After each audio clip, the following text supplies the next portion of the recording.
Good afternoon, everyone. We are Team Rust in Pieces, and we are presenting our final project for the Intro to Robotics class. The motivation behind the project is to create a robot that reduces redundant factory line positions. This will in turn speed up the manufacturing process while creating new robot maintenance and manufacturing positions. In addition, replacing the line with such robots will reduce long-term injuries related to the factory line. We created a 6-degree of freedom robot that screws any object onto any material. The upcoming video shows a sample of our implementation in real life. There are riveting robots for the fuselage on the Boeing 777 manufacturing line.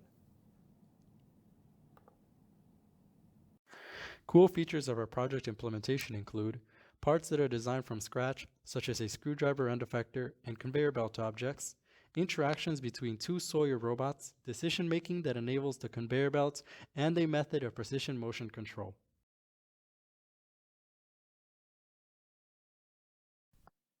The scene starts with a conveyor belt loaded with multiple units. The conveyor belt moves until a proximity sensor registers interference. Then the belt stops, and the robots begin their work. One robot holds the unit with a suction, and the second robot screws a bolt into the unit.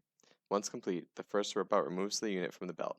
The proximity sensor no longer registers interference, and the belt progresses.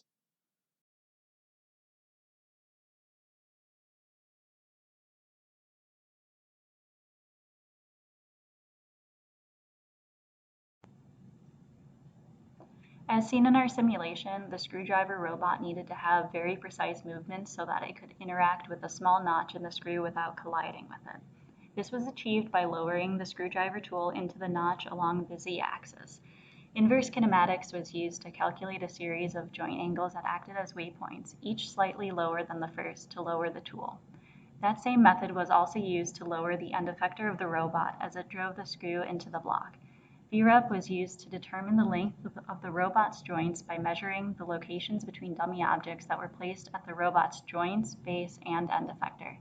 Using VREP to make these calculations increased their accuracy.